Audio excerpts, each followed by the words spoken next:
Perfecto. Entonces vamos a buscar una paginita en blanco para apuntar aquí. Ahora sí puedes comenzar a... Espérame, me perdí el bolígrafo ahora.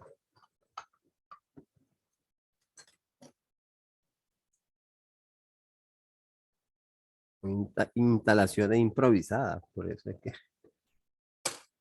Ahora sí, Angel. Ok, profe. Es la tarea 3 de esa asignación. ¿Cuántas lámparas de 18 watts Número de lámpara. puedo mantener encendidas mediodía utilizando la energía de la caída de agua de 200 metros cúbicos de agua desde 80 metros de altura? Considere pérdidas del 5%. Entonces apunté cuántas lámparas de 18 watts Sí. puedo mantener encendidas 12 horas, dejando caer cuántos metros cúbicos. Dejando Dice, caer, utilizando la energía de la caída de agua de 200 metros cúbicos de agua desde 80 metros de altura. oh, perfecto. Considere pérdidas del 5%. Con una eficiencia del 95, perfecto. Sí. Así es, ¿verdad? Sí. Como apuntamos, tenemos el número de lámparas, es lo que buscamos. Número de lámparas, son de 18 watts, lámparas ahorrativas, mediodía, es decir, 12 horas, con 200 metros cúbicos de agua que los dejamos caer desde 80 metros de altura, una eficiencia del 95%. Entonces, primero vamos a calcular la energía que obtenemos con esa acción hidroeléctrica. La energía es energía potencial, así que la energía es potencial, es igual a M por G por H. Tenemos H, que son 80 metros de altura, tenemos G, que es 9,8, y nos falta la masa que dejamos caer. Son 200 metros cúbicos. Y cada un metro tiene 10 decímetros. 10 decímetros. Un metro cúbico va a tener 10 por 10 por 10 decímetros cúbicos. O sea, un metro cúbico es esto al cubo. Un metro, 10 decímetros. Un metro cúbico, los 10 decímetros al cubo. Entonces, un metro cúbico es igual a 10 por 10 por 10, 1000 decímetros cúbicos. Y cada decímetro cúbico es igual, cada uno de estos es igual a 1 litro y es también igual a 1 kilogramo. Un decímetro cúbico, siempre hacemos la aclaración que son unidades diferentes. Un decímetro cúbico es igual a 1 litro y es también igual a 1 kilogramo. Con agua, ¿verdad? Solo con agua. Un decímetro cúbico es una unidad de volumen, igual a 1 litro, una unidad de capacidad, igual a 1 kilogramo, unidad de masa. Si un decímetro cúbico es 1 kilogramo, así que 1000 decímetros cúbicos serían 1000 kilogramos. 1000 decímetros cúbicos igual a 1000 kilogramos de masa. Eso es en un metro cúbico. Un metro cúbico, 1000 decímetros cúbicos, o sea, 1000 kilogramos. Pero no tengo un metro cúbico, tengo 200 metros cúbicos. Así que un metro cúbico son 1000 kilogramos. Un metro cúbico, 1000 kilogramos. 200 metros cúbicos sería multiplicar 200 por esto de aquí. 200 metros cúbicos sería 200.000 kilogramos. 200 metros cúbicos es igual a 200 por 1000 kilogramos, que es cada metro cúbico. 200 metros cúbicos igual a 200.000 kilogramos. cosa seria, ¿verdad? Esa energía. Así que yo tengo energía potencial mg por h. M son los 200 metros cúbicos de agua, son 200.000 kilogramos. 200.000 kilogramos multiplicado por 9,8, que es la constante gravitacional, metros sobre segundos cuadrados, por la altura, que son 80 metros. Esa es la energía potencial que voy a obtener. Una energía potencial considerable, porque es 200.000 por 9,8, es casi como 2 millones, por 80, es como 150 millones de Joule. Es grandísimo. Bueno, solo sería hacer esa operación, ¿no? ¿De acuerdo? Para tener la energía Sí, potencial. profe, me da como 156 millones. Como eso, ¿ah? ¿Verdad? Entonces tendríamos esa energía potencial, pero esa energía potencial solo vamos a aprovechar no solo, un montón, el 95% de que vamos a tener 5% de pérdida. Entonces la energía potencial real que tenemos, la energía real, va a ser igual a 0,95 por la energía potencial que se obtuvo en el cálculo anterior. En este cálculo tenemos la energía potencial, como tenemos 5% de pérdida, lo real que tenemos es ese cálculo por 0,95. Esa sería la energía real. Con esto contamos. Ahora veamos las lámparas. Cada lámpara es de 12 watts, de 18 watts, y trabaja 12 horas. Entonces, la energía de cada lámpara, o la energía que consume cada lámpara, CL cada lámpara, es igual a la potencia, 18 watts, por el tiempo.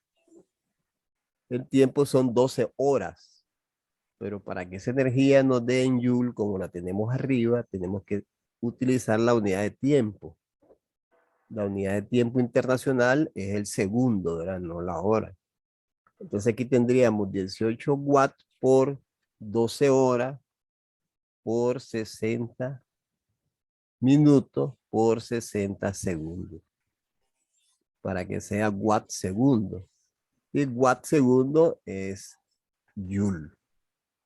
Así que la energía de cada lámpara, hacemos la operación de arriba, 18 watts por 12 horas, cada hora tiene 60 minutos y cada minuto 60 segundos, para que nos queden las unidades de watt por segundo, que son Joule.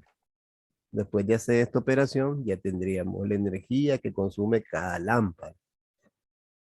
Y para saber el número de lámparas que mantenemos encendida, solo dividimos la energía real que calculamos arriba, energía real, entre la energía de cada lámpara, que es la que acabamos de calcular aquí abajo. Y eso es todo. Hacer un par de cálculos. Arriba te daba como 150, ¿verdad? Como 150 millones, ¿eh? Sí, Como 150 millones de Joule. Y abajo nos va a dar 18 por 12 por 60 por 60. 60 por 60 son 3.600. 3.600 por 12 son como 35.000. Y 35.000 por 18 son como 180.000 por ahí. Así que de hecho dan bastante. Ya tenías hecha la operación de arriba, la energía potencial ya la tenía. sí. Y esa la multiplicaste por 0,95. Bueno, Para que profesor, disculpe. la energía potencial ya la tenías hecha, es 200.000 por 9,8 por Sí, sí, 80. esa es la que me da 156 millones. Después por 0,95 que me da, Un poquito eh, menos. sí, un poco menos. Sí, ¿cuánto te da para ponerlo? 148 millones 960 mil. Esta es la de arriba, 148. Sí, 148, ¿qué más? 960.000. Uy, enorme eso. Ya tenemos eso. Esos son los joules de la energía real. Y esto de arriba, que es más pequeño, 18 por 12 por 60%. 3600 por 12 por 18.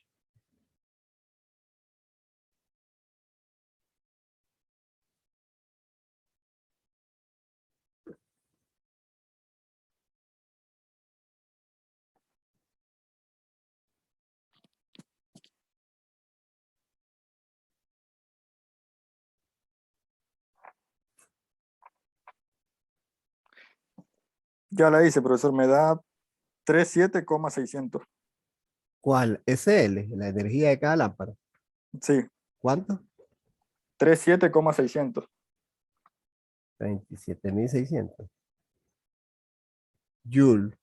Ahora esta división pues te da un montón de lámparas encendidas. 148.960.000 entre 37.600. Lo podemos quitar dos ceros aquí. Está más fácil. No, profesor, me da 177.600, 700. 77.600. 777. Sí, por eso le dije 37 y Ah, no te 600. entendí. 37.600. Podemos quitar dos ceros y dos ceros abajo y bueno, esa es la operación. 148.960.000 entre 777.600. Como son Joule sobre Joule, es un número nada más.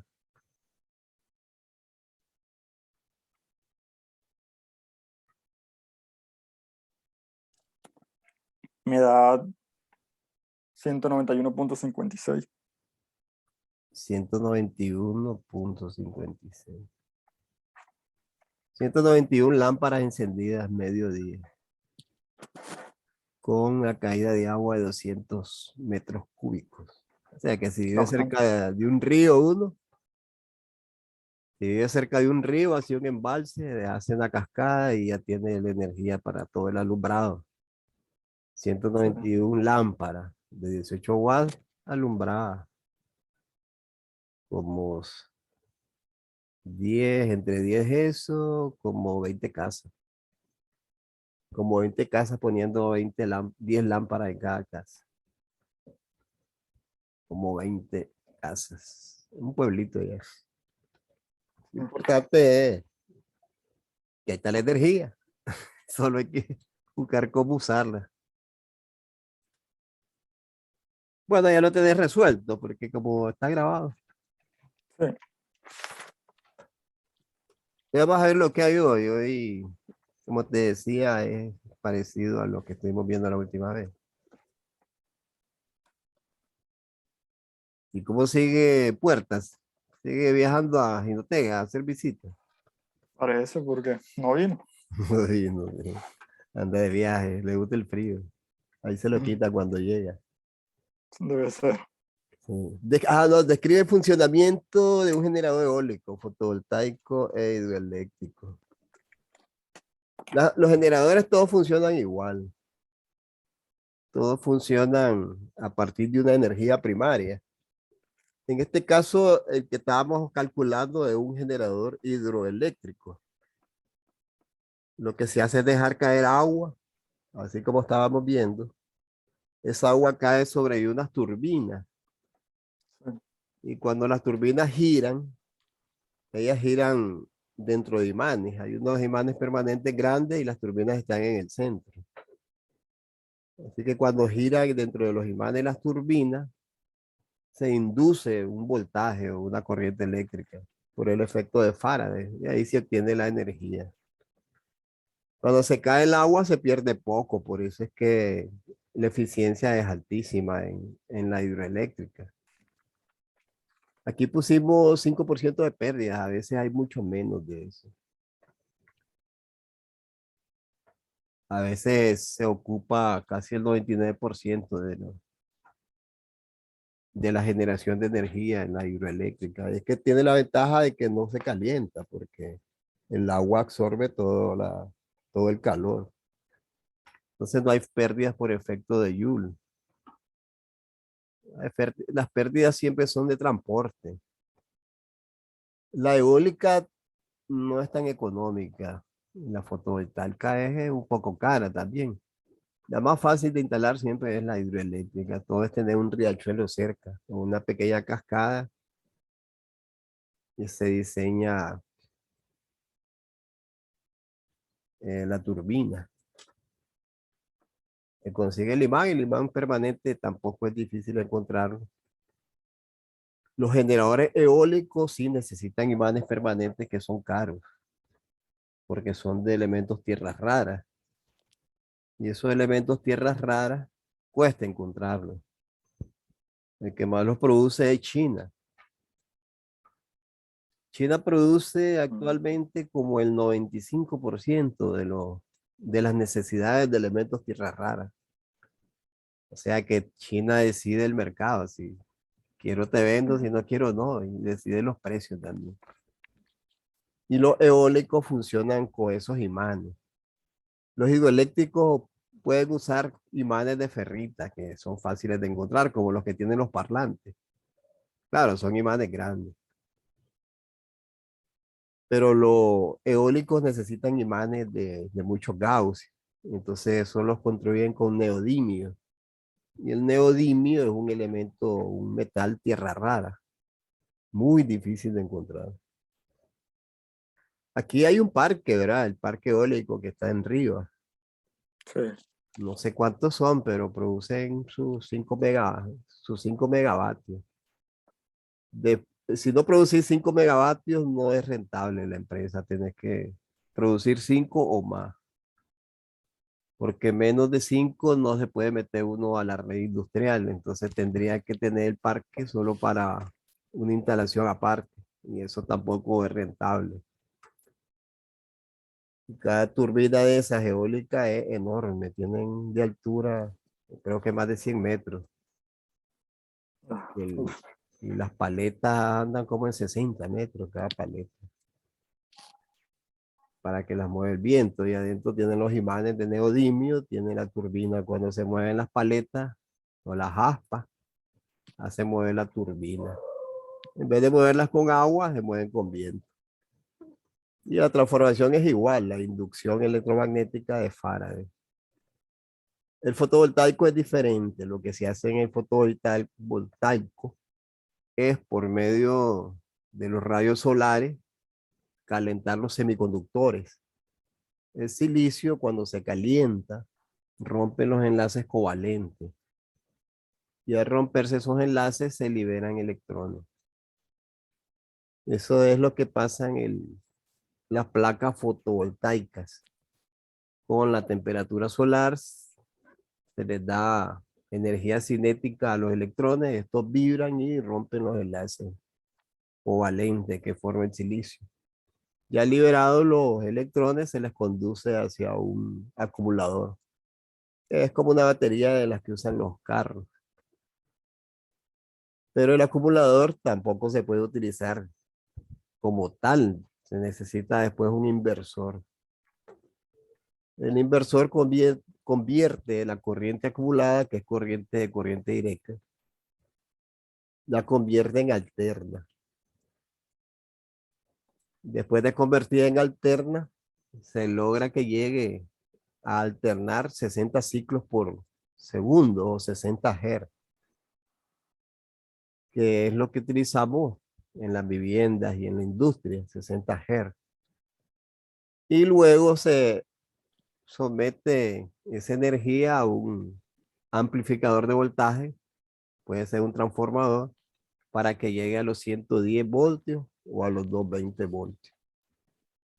O 380 que se ocupa en la industria. Pero lo primero es romper los enlaces covalentes con la energía solar, tomar los electrones y enviarlos a un acumulador. Luego el acumulador a un inversor para que nos dé los 60 hercios. Después, cuando tenemos los 60 hercios, a un amplificador o a un transformador para que transforme corriente en voltaje y lleguemos a los 110 voltios o a los 220, que es el nivel utilizado en las residencias. Y lo que vemos a nivel industrial, pues serían 440, 380, diversos valores de voltaje más altos.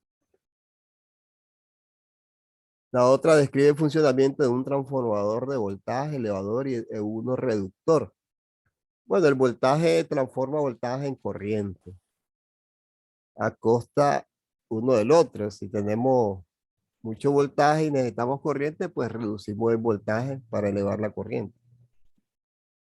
Si tenemos poco voltaje, aumentamos el voltaje, pero disminuye la corriente.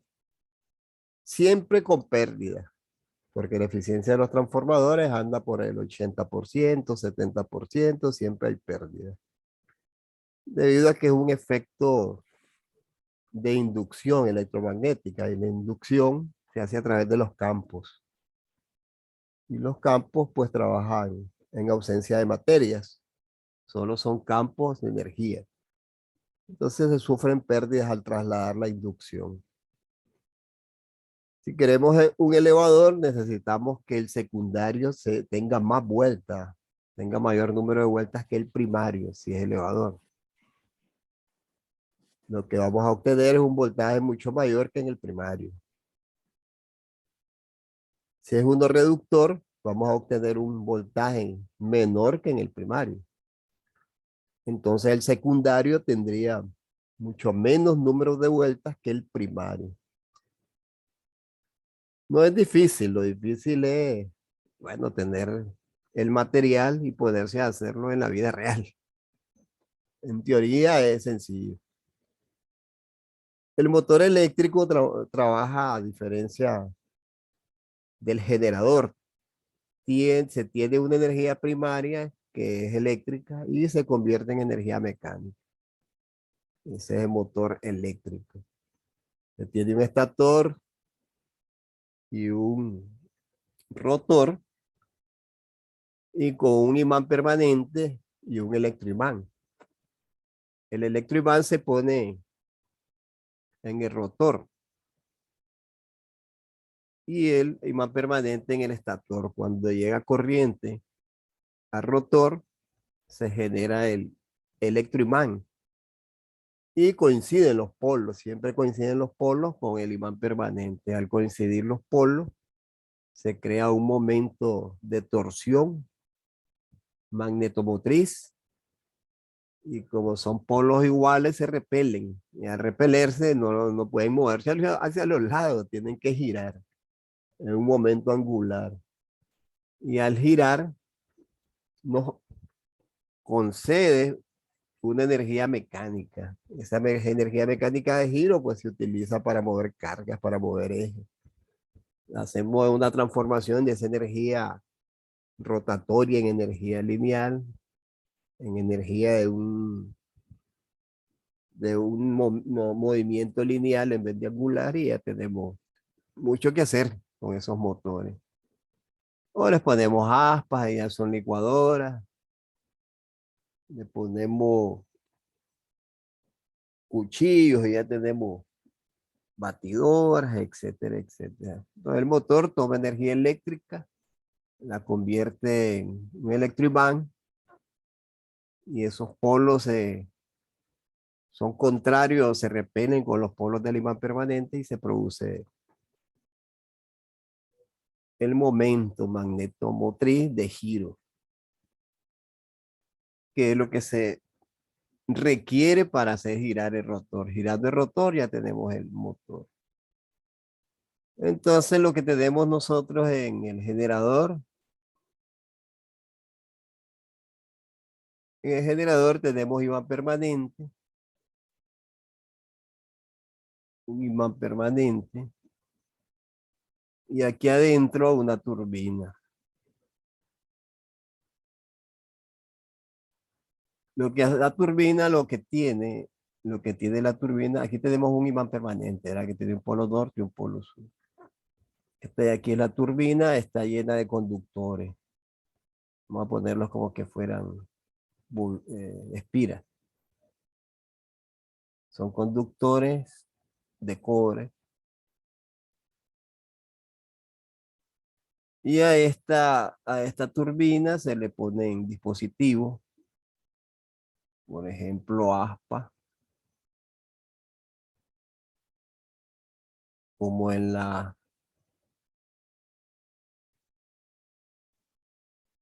como en la eólica. Cuando el viento les pega a estas aspas, ellas comienzan a girar.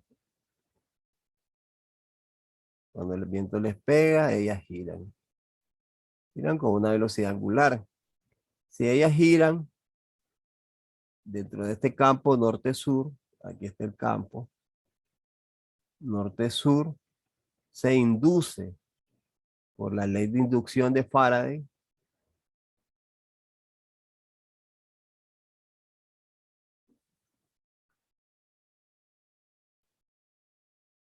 se induce un campo eléctrico y el campo eléctrico proporciona un potencial eléctrico. El potencial o voltaje va a ser igual o proporcional a una constante. El campo lo podemos poner como B, el campo magnético, que es el campo del imán permanente. La longitud, no, el diámetro de la turbina, o el ancho de la turbina, el radio de la turbina, y la velocidad con la que gira la turbina. Si el viento es muy fuerte, si ponemos aspas y lo toca el viento como en los eólicos, entonces entre más viento, esta velocidad es mayor, es la velocidad de rotación. El ancho es el diámetro este de aquí, el ancho es la mitad del diámetro, ¿verdad? Es el grueso de la turbina. Este es el campo del imán permanente y este es una constante. Más viento, más voltaje. Más viento, más voltaje. Más campo, más voltaje. Esa es la inducción de Faraday. De igual manera que se obtiene por energía primaria del viento o eólica, cuando podemos dejar caer el agua sobre las aspas, en la hidroeléctrica, y en la caída de agua sería la que le dé velocidad de movimiento a la turbina. Entre más velocidad, pues igual más voltaje. En las térmicas lo que se hace es producir vapor. El vapor se pone en unos tubos y los tubos conducen el vapor hacia estas aspas y lo hacen mover. Todos funcionan igual. Pero la fotovoltaica sí es diferente, ¿verdad? La fotovoltaica es una placa de silicio. El silicio es un semiconductor. Puede ser germanio, puede ser niuro de galio. Todos los silicios tienen enlace covalente, o sea que un silicio tiene un electrón y lo comparte con otro silicio. Aquí tengo silicio, aquí tengo silicio y ellos están compartiendo esos electrones. Eso es covalente. Pues hay más silicio en toda la placa de silicio y todos ellos comparten electrones, que son los enlaces compartidos o covalentes. Entonces, cuando llegan los rayos solares de alta energía térmica o alta energía radiactiva, ellos por un efecto que lo descubrió Einstein, el efecto fotoeléctrico o el efecto Compton, en este caso el fotoeléctrico, los rayos del sol le pegan a los electrones, les aumenta la energía cinética crece. Como crece la energía cinética, ellos vibran con más grados de libertad, con más frecuencia, con más amplitud, hasta que rompen estos enlaces. Cuando se rompen los enlaces covalentes, estos electrones quedan libres. Entonces se empiezan a conducir o se empiezan a llevar hacia un acumulador. El acumulador es una batería. Al acumularse electrones por el material de que está hecho, se acumulan electrones en un lado y aparecen protones al otro lado. Electrones y protones, esta es una batería cargada. Pero por supuesto, esta batería que se carga normalmente llega a 12 voltios. 12 voltios y es corriente directa. Corriente directa. No es utilizable en las residencias, en las casas, ni en la industria. Se puede utilizar, ¿verdad? Pero no es con frecuencia. Entonces lo que se hace es pasar esta corriente directa hacia un inversor, por supuesto, a través de los electrodos, pasa a un inversor. El inversor me va a producir corriente alterna por acá. Y esta corriente alterna va a tener 60 Hz o 60 oscilaciones por segundo. Ya yo tengo los 60 Hz. Aquí en la batería tenía 0 Hz. Pero con el inversor logré los 60 Hz. ¿Qué sucede? Que siguen siendo de 12 voltios.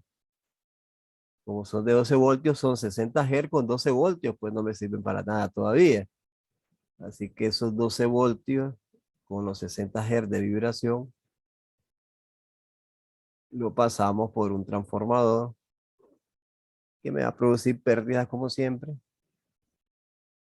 Voltaje en el tiempo. Aquí tenemos 12 voltios. 12 voltios y estas oscilaciones son de 60 Hz. Lo pasamos por un amplificador de baja frecuencia y obtenemos 60 Hz y obtenemos 120, 110 voltios, 120 voltios o lo que propongamos de acuerdo al transformador. Este es el transformador. Un transformador de muchas vueltas en la salida para que sea elevador. Aquí llegan 12 voltios y aquí obtengo 110, 220, 340, etc. Ahí sí ya es utilizable la energía fotovoltaica. Esos son los inversores para la corriente directa en alterna. Y en general estos son los generadores eólicos, hidroeléctricos. ¿Con qué muevo esto? Así se llama el generador. Si es con el viento, eólico. Si es con la caída de agua, hidroeléctrico. Si es con vapor, bueno, puede ser que el vapor lo produzca la quema de combustible fósil, como el que utilizamos formalmente en las casas, entonces sería un generador térmico por inducción de Faraday. El silicio no se ve. Las placas solares se utilizan a través del efecto fotoeléctrico que descubrió Einstein.